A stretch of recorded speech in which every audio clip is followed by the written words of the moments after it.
Dans cette vidéo, nous allons voir s'il est possible de vous faire hacker avec des macros Word. Pour ça, nous allons utiliser un exemple pour voir ce qu'il est possible de faire, et évidemment avec l'objectif de vous montrer comment vous en prémunir. Pour ce faire, rendez-vous sur Word. La première étape va consister à créer une macro. On va donc dans Affichage, puis Macro juste ici, on fait afficher les macros, et on va donc créer une macro. Pour le nom de la macro, on va mettre auto-exec, qui va permettre donc à la macro de pouvoir s'exécuter directement et automatiquement lorsque le fichier sera ouvert. Ensuite, on clique sur Créer, et à ce moment-là, l'éditeur VBA, donc l'éditeur de code, s'ouvre. Je ne vais pas rentrer dans le détail du code, mais très concrètement, on va juste venir créer un fichier texte, et puis l'ouvrir tout simplement. Mais donc vous avez compris le principe, on peut créer et exécuter n'importe quel fichier, on peut même aller télécharger des trucs éventuellement sur internet, bref, on peut faire absolument n'importe quoi sur votre ordinateur, comme par exemple récupérer vos mots de passe qui sont sauvegardés sur votre navigateur internet, puis les envoyer à un serveur distant. Donc maintenant qu'on a copié le code, on va pouvoir enregistrer, puis fermer la page des macros. Maintenant, il ne nous reste plus qu'à enregistrer notre fichier avec la prise en compte des macros. Pour ça, on va donc dans Fichier, puis Enregistrer sous, on double-clique sur ce PC,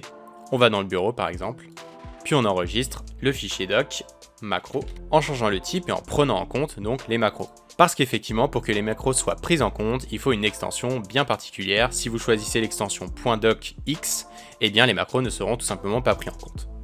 Donc lorsque vous avez choisi la bonne extension, vous cliquez sur Enregistrer et on va pouvoir maintenant fermer le document. Maintenant, si on va sur le bureau, vous voyez juste ici notre document macro.docm. Si je double-clique dessus, on va regarder ce qui se passe, hop, le bloc-notes a bien été ouvert avec le texte marqué dedans. Donc vous voyez, je n'ai rien eu à faire, c'est-à-dire que j'ai ouvert le document et directement la macro s'est exécutée d'elle-même. Elle a créé un fichier sur mon ordinateur et puis elle a ouvert le fichier directement. Si maintenant on va sur le bureau, eh bien on retrouve bien le fichier .tex juste ici qui a été créé. Donc vous l'aurez compris, avec les macros on peut faire n'importe quoi et surtout on peut le faire à votre insu. Donc si on vous envoie un fichier avec une extension qui n'est pas .docx pour un fichier Word, vérifiez d'abord que l'extension du fichier ne prenne pas en compte les macros, parce qu'effectivement il y a le .docm pour les macros, mais il y a d'autres formats de fichiers qui permettent d'activer les macros. Et surtout, assurez-vous que la personne qui vous envoie le fichier soit de confiance. Bon, sinon évidemment les macros sont aussi utilisables pour faire des choses plutôt cool, comme par exemple écrire du texte automatiquement sur Word, et si vous souhaitez savoir comment faire ça, je vous mets une vidéo en description.